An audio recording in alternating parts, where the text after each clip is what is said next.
जी अस्सलाम वालेकुम dear students, क्या हाल चाल है। क्वेश्चन नंबर 14 आपकी बुक का लास्ट क्वेश्चन डेप्रिसिएशन का जो हम आज डिस्कस करने जा रहे हैं, इसमें जो है वो लॉस की बजाय प्रॉफिट का एलिमेंट है जो हम डिस्कस करेंगे। एज सच प्रॉफिट वाला क्वेश्चन जो है वो एग्ज़ाम में पूछ तो नहीं सकता, लेकिन चूंकि अब आपका 20 मार्क्स का क्वेश्चन है तो इसलिए शायद पूछ भी ले।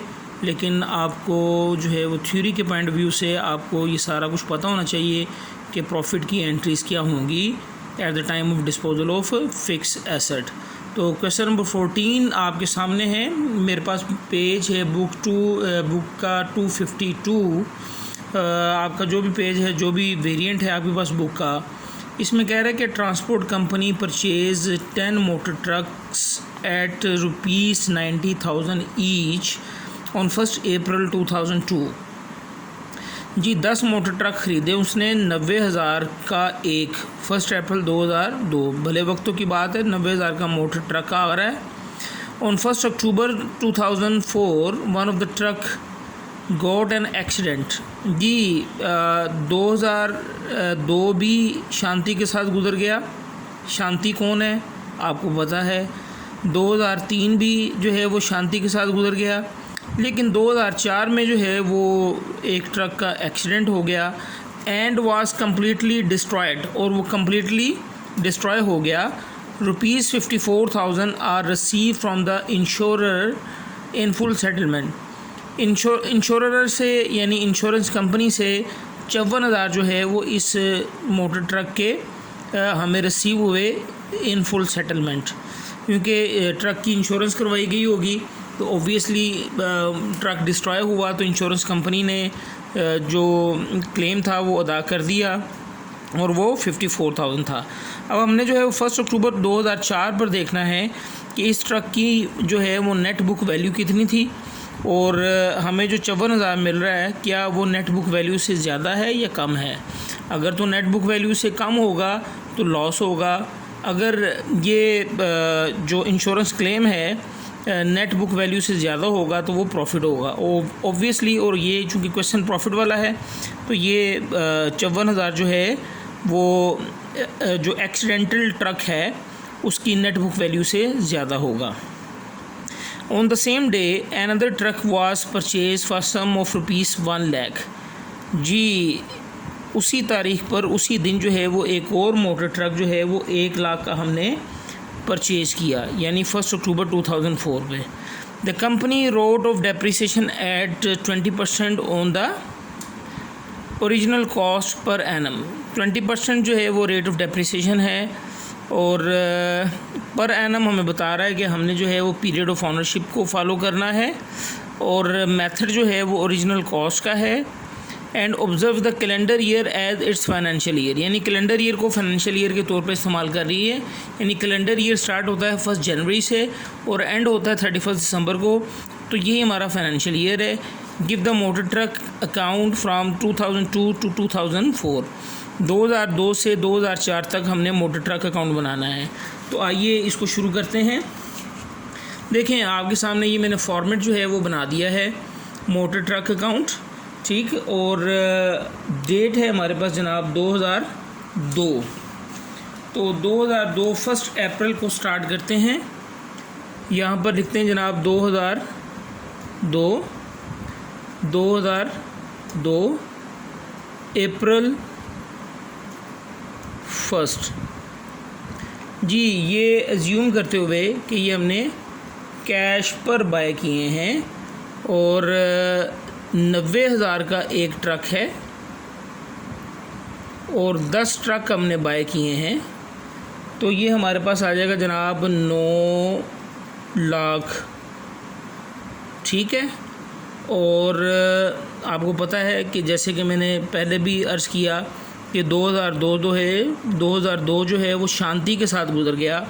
अब मुझसे पूछिएगा ना प्लीज़ कि ये शांति कौन है। अमन सुकून। अच्छा अब जो है वो दिसंबर 31 डेप्रिसिएशन जो है वो हमने इस पर चार्ज करनी है। तो जनाब अली डेप्रिसिएशन जो है वो हमें पता है कि 9 लाख और परसेंटेज जो गिवन है वो 20% है, 20%। और 1 अप्रैल से 31 दिसंबर तक कितने माह बनते हैं? अप्रैल, मई, जून, जुलाई, अगस्त, सितंबर, अक्टूबर, नवंबर एंड दिसंबर, 9 मंथ्स।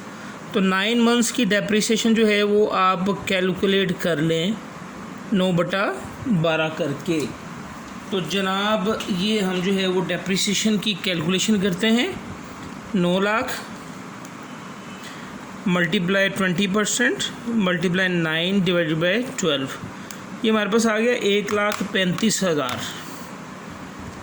1,35,000 यानी इस साल जो हमने डेप्रिसिएशन चार्ज की है हर ट्रक पर वो 13,500 है, अगर मैं इसको 10 पे डिवाइड करूँ तो। दिसंबर 31 को ही इसका हम जो है वो बैलेंस निकाल लेंगे, बैलेंस कैरी डाउन।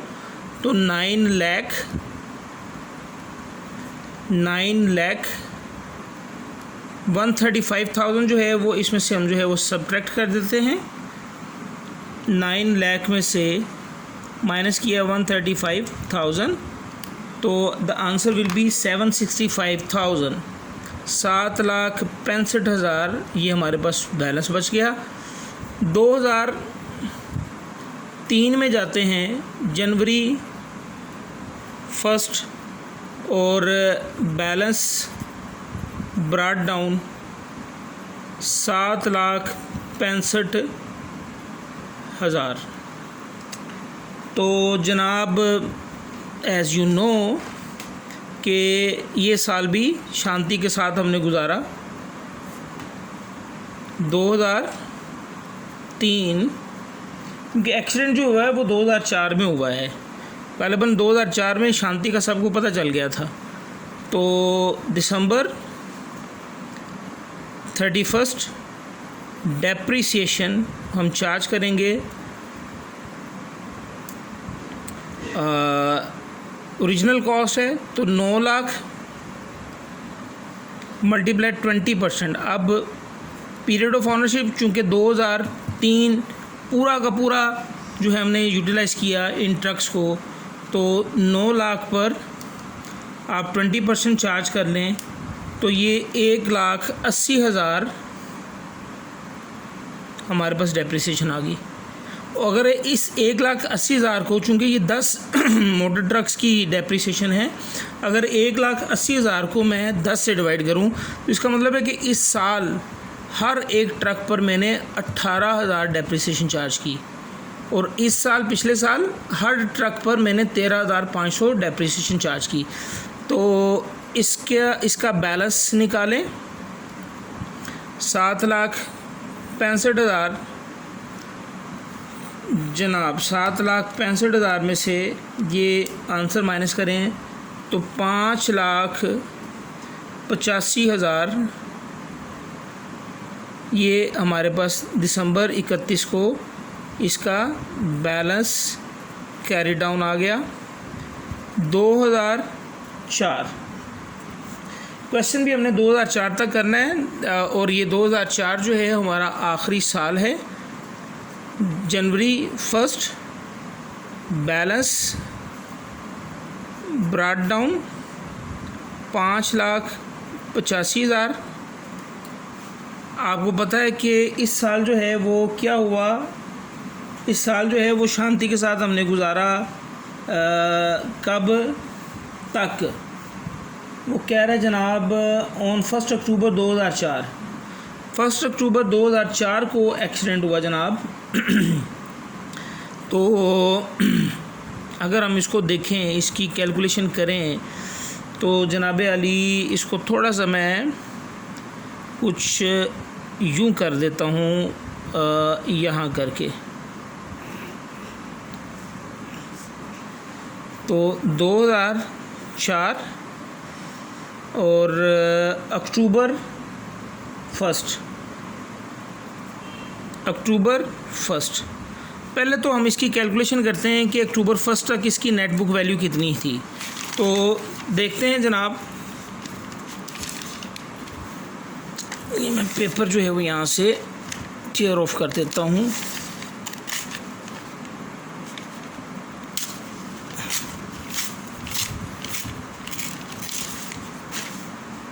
जनाब अली जो एक्सीडेंटल डिस्ट्रॉयड ट्रक है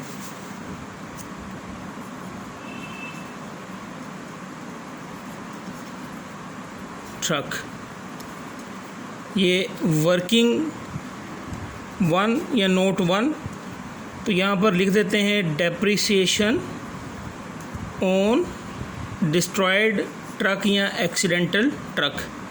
तो जनाब 2002 की बात करते हैं। सबसे पहले इसकी कॉस्ट लिख लेते हैं।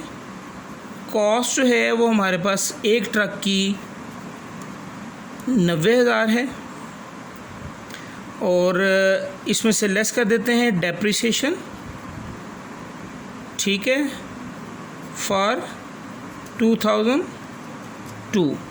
आपको याद होगा कि मैंने यहाँ जब डेप्रिसिएशन कैलकुलेट की है 1,35,000, तो ये कितने ट्रक्स की है? ये 10 ट्रक्स की डेप्रिसिएशन है। तो इसका मतलब है कि एक ट्रक की डेप्रिसिएशन जो है वो 13,500, चूँकि 1,35,000 जो है सीधा तरीका डिवाइडेड बाय 10 कर दिया मैंने, तो ये जनाब 13,500 2002 की डेप्रिसिएशन माइनस कर दी। उसके बाद जो है वो इसमें से हम लेस करेंगे डेप्रिसिएशन फॉर 2003। 2003 में टोटल डेप्रिसिएशन 1,80,000, ये भी 10 ट्रक की है, तो 1,80,000 जो है इसको भी मैं डिवाइड कर दूंगा 10 पर, तो एक ट्रक की डेप्रिसिएशन जो है वो 18,000 कैलकुलेट हो जाएगी।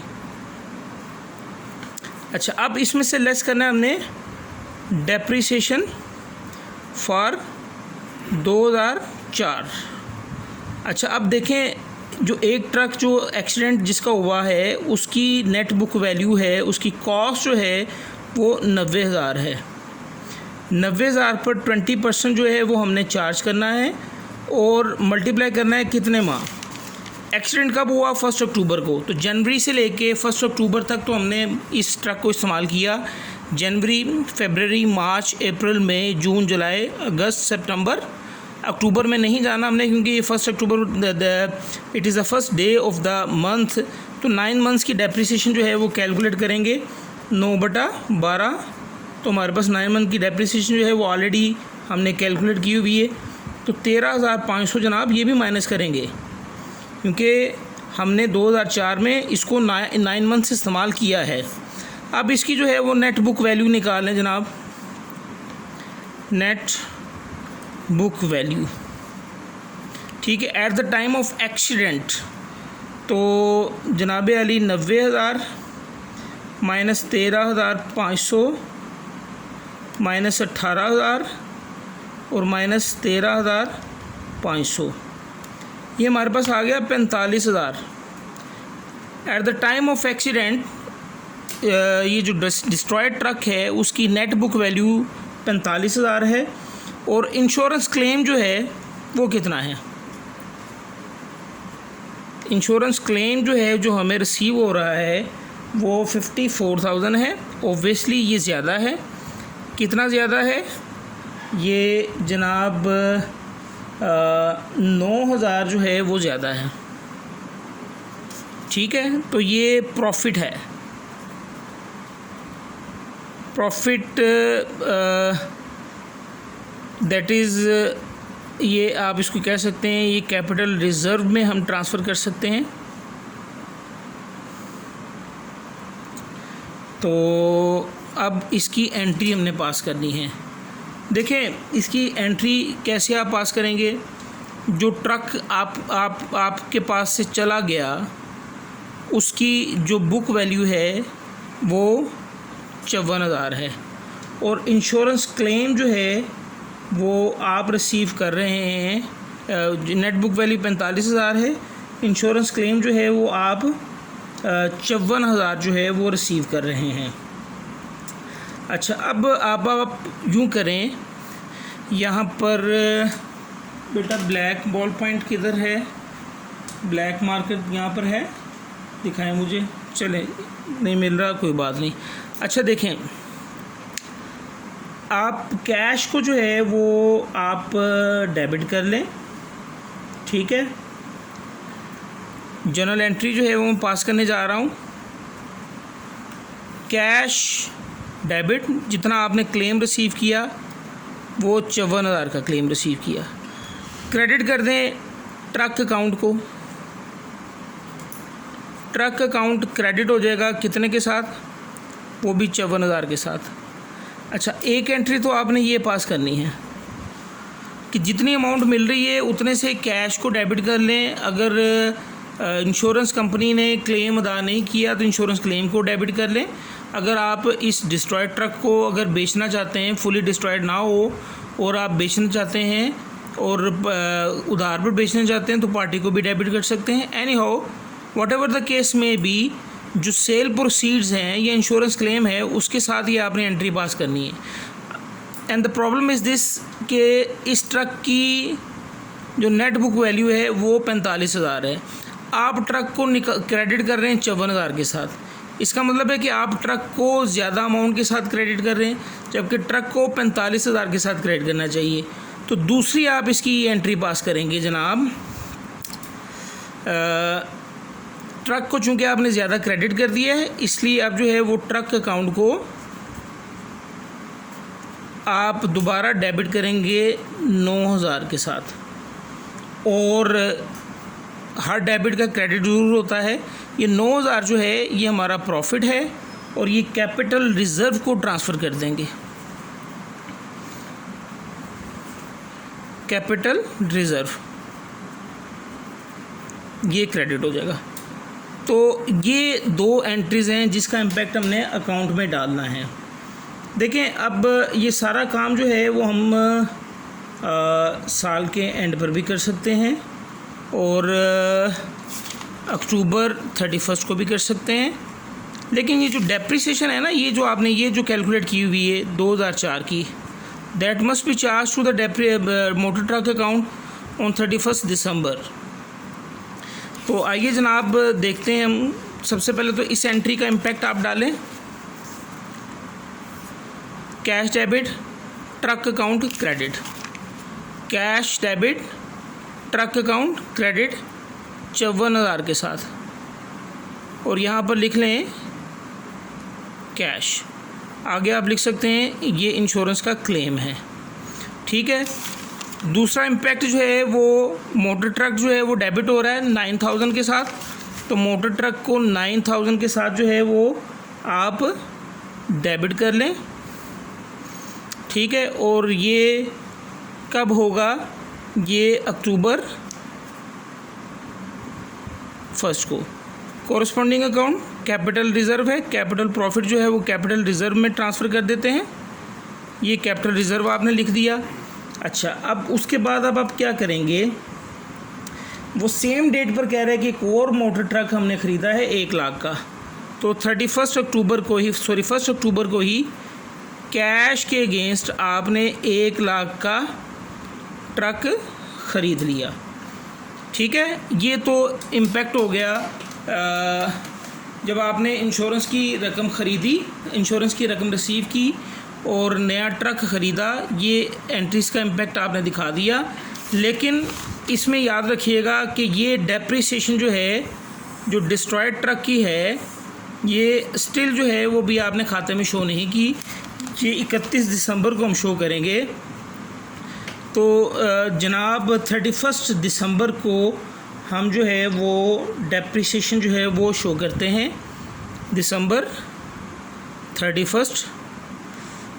यहाँ आप रेफरेंस दे सकते हैं कि जनाब ये वर्किंग 1 से हमने ये सारी कैलकुलेशन की है। तो अब जो है वो डेप्रिसिएशन 4 जो है वो कैलकुलेट करें। इसके लिए वर्किंग 2 मैं करने जा रहा हूँ और working 2 right under the question मैं ये कर रहा हूँ, वर्किंग 2। अच्छा, डेप्रिसिएशन ऑन 9 ओल्ड ट्रक्स। एक ट्रक तो निकल गया, ठीक है। अब जो पुराने 9 ट्रक है उस पर डेप्रिसिएशन जो है वो कैलकुलेट करते हैं। तो जनाब अली हमें पता है कि 90,000 एक ट्रक की वैल्यू है, मल्टीप्लाई 9 ट्रक मल्टीप्लाई 20%। हमने पूरा साल इसको इस्तेमाल किया तो ये जनाब आ जाएगी 90,000 मल्टीप्लाई 9 मल्टीप्लाई 20%, यानी 1,62,000। 1,62,000।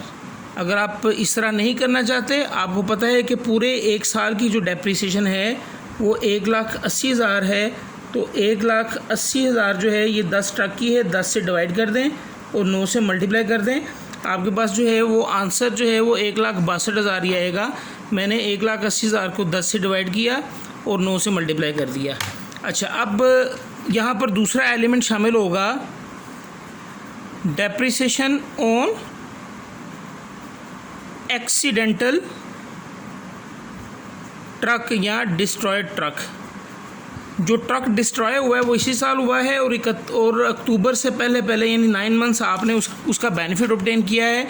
उसकी डेप्रिसिएशन जो है वो 13,500 है।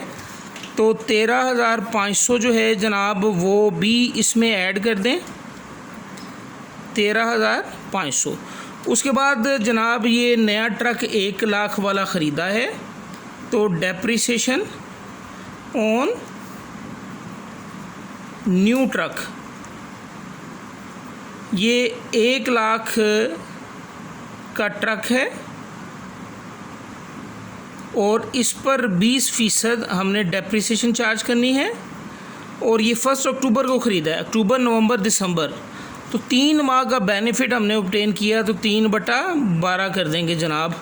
तो इस पर जनाब अली कैलकुलेट करें, 1 लाख मल्टीप्लाई 20% मल्टीप्लाई 3/12, तो ये 5,000 जो है वो नए ट्रक की डेप्रिसिएशन आ जाएगी। टोटल कर लें जनाब, 1,62,000